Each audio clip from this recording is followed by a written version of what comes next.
ഇന്ന് നമ്മൾ ഒരു പെട്രോൾ പമ്പിന്റെ മുന്നിൽ നിന്നുകൊണ്ട് കുറച്ച് പെട്രോൾ കൊടുക്കാൻ പോവുകയാണ്. അതും 1 രൂപയ്ക്ക്.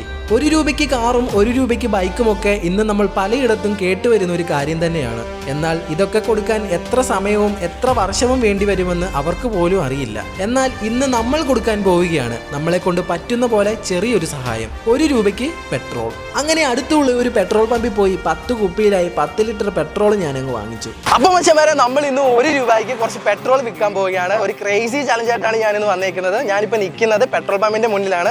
നമ്മൾ ഈ പെട്രോൾ പമ്പിൻ്റെ മുന്നിൽ നിന്നുകൊണ്ട് തന്നെ 1 രൂപയ്ക്ക് നമ്മൾ ഇന്ന് പെട്രോൾ കൊടുക്കാൻ പോവുകയാണ്. അപ്പോൾ ആരൊക്കെ ഇത് വന്ന് വാങ്ങിക്കുമെന്ന് നമുക്ക് നോക്കാം. നമ്മൾ വെറുതെ അങ്ങനെ പെട്രോൾ കൊടുക്കുകയല്ല, നമുക്ക് 1 രൂപയുടെ നാണയം ആര് തരുന്നു അവർക്കാണ് നമ്മൾ 1 ലിറ്റർ പെട്രോൾ 1 രൂപയ്ക്ക് കൊടുക്കാൻ പോകുന്നത്. അപ്പോൾ നമുക്ക് നേരെ വീടിനോട്ട് പോകാം. Let's go. ഒരു പ്ലക്കാർഡിൽ 1 രൂപയ്ക്ക് പെട്രോൾ എന്ന് എഴുതി റോഡ് സൈഡിൽ നിൽക്കുമ്പോൾ ഇത് കണ്ട് ആൾക്കാർ ആരെങ്കിലുമൊക്കെ വരുമെന്നായിരുന്നു എൻ്റെ ഒരു കണക്ക് കൂട്ടൽ.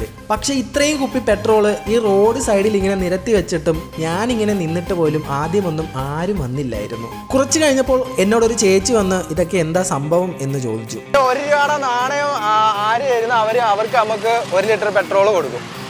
1 രൂപയുടെ നാണയം തരണം, അപ്പോൾ 1 ലിറ്റർ പെട്രോൾ കൊടുക്കും. എന്നെ തീരെ വിശ്വാസം ഇല്ലാത്തതുകൊണ്ടാന്ന് തോന്നുന്നു. കാര്യങ്ങൾ ഞാൻ വിശദീകരിച്ച് കഴിഞ്ഞപ്പോഴത്തേക്കും ഇതൊക്കെ ഒറിജിനൽ പെട്രോൾ തന്നെയാണോ എന്നും എൻ്റെ അടുത്തൊരു ചോദ്യം. ശരിയാ, അവരെ പറഞ്ഞിട്ടും കാര്യമില്ല. റോഡ് സൈഡിൽ ഇങ്ങനെ കുറെ കുപ്പിക്കകത്ത് പെട്രോൾ നിരത്തി വെച്ചാൽ ആർക്കായാലും ഒരു സംശയമൊക്കെ തോന്നും. എൻ്റെ പൊന്നി ചേച്ചി, ആ കാണുന്ന പെട്രോൾ പമ്പിൽ നിന്ന് ഞാൻ തന്നെ വാങ്ങിച്ചു കൊണ്ടുവച്ച പെട്രോൾ ആണെന്ന് പറഞ്ഞപ്പോൾ എന്നെ പിന്നെ ആദ്യത്തെ പെട്രോൾ ഞാൻ തന്നെ എടുക്കാമെന്ന് പറഞ്ഞ് 1 രൂപ നേരെ എൻ്റെ കയ്യിലോട്ടിങ്ങി വെച്ച് 1 രൂപ പെട്രോളും അങ്ങെടുത്തു. നമ്മൾ ഇത് കാര്യം ചെയ്യുന്ന ചേച്ചിക്ക് എന്തോ പറയാനുള്ളത്?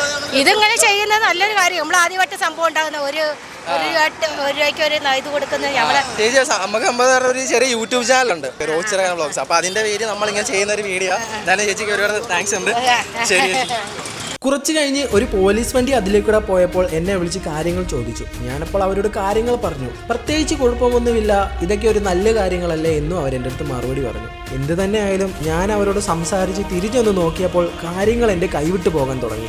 ആകെ ആളറിഞ്ഞ് ആൾക്കാരും കൂടി ഹൈവേയും ബ്ലോക്കായി. ഇനി അധിക നേരം അങ്ങനെ നിന്നാൽ പണി കിട്ടുമെന്ന് ഉറപ്പുള്ളതുകൊണ്ട് തന്നെ പെട്ടെന്ന് തന്നെ അത് കൊടുത്തു തീർക്കാനല്ലാതെ വേറൊരു വഴികളും എൻ്റെ മുന്നിൽ ഉണ്ടായിരുന്നില്ല. പിന്നെ എല്ലാം വളരെ പെട്ടെന്നായിരുന്നു. 1 രൂപയുടെ നാണയം തന്നവർക്കെല്ലാം തന്നെ അവിടെ ഉണ്ടായിരുന്ന പെട്രോൾ എല്ലാം കൊടുത്തു തീർത്തു. അപ്പോൾ ഇപ്പൊ ഇവിടെ നടന്നത് എന്തൊക്കെയാണെന്ന് എനിക്ക് തന്നെ അറിയത്തില്ല. 1 രൂപയ്ക്ക് പെട്രോൾ കൊടുക്കാൻ ഞാനിവിടെ വെച്ചത് മാത്രമേ എനിക്ക് ഓർമ്മയുണ്ട്. പല കൈ എവിടുന്നോ വന്നിത് എല്ലാം എടുത്തുകൊണ്ട് പോയി. എനിക്ക് കറക്റ്റ് 10 രൂപ എന്തെങ്കിലും കിട്ടിയിട്ടുണ്ട്.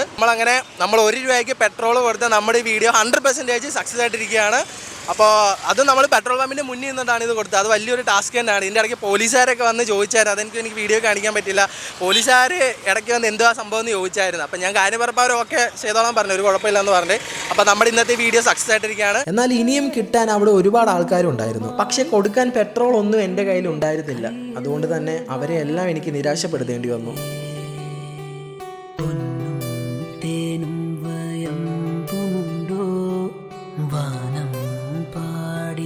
തൂവലുണ്ടോ ഉള്ളിൽ മോദത്തിരകൾ ഉയരുമ്പോൾ മൗനം പാടും. ഇന്ന് അവർക്കുണ്ടായ നിരാശ നികത്താൻ നിങ്ങൾക്ക് ഞാനൊരു വാക്ക് തരികയാണ്. നമ്മുടെ ഈ ചാനൽ സക്സസ് ആവുമോ ഇല്ലയോ എന്നൊന്നും എനിക്കറിയില്ല. ഒരു പക്ഷേ സക്സസ് ആയാൽ നമ്മുടെ ഈ ചാനൽ 100K അടിക്കുമ്പോൾ ഒരു പെട്രോൾ പമ്പ് ഫുള്ള് നമ്മൾ വാങ്ങിച്ച് എല്ലാവർക്കും ഫ്രീ പെട്രോൾ കൊടുക്കുന്നതായിരിക്കും. ഇത് ഞാൻ നിങ്ങൾക്ക് തരുന്ന വാക്കാണ്. വെറും 2000 സബ്സ്ക്രൈബറുള്ള നീയാണോ ഒരു പെട്രോൾ പമ്പ് വാങ്ങിച്ച് ഫ്രീ പെട്രോൾ കൊടുക്കാൻ പോകുന്നത് എന്ന് പറയുന്നവരോട് എനിക്ക് ഒന്നേ പറയാനുള്ളൂ. ഞാൻ എപ്പോഴും പറയുന്നത് പോലെ നമ്മളൊരു കാര്യം ആത്മാർത്ഥമായിട്ട് ആഗ്രഹിച്ചാൽ ഈ പ്രകൃതി തന്നെ നമ്മുടെ കൂടെ നിൽക്കും. അതുകൊണ്ട് തന്നെ ഒരു ദിവസം എൻ്റെ ഈ വാക്കും സത്യമാകും.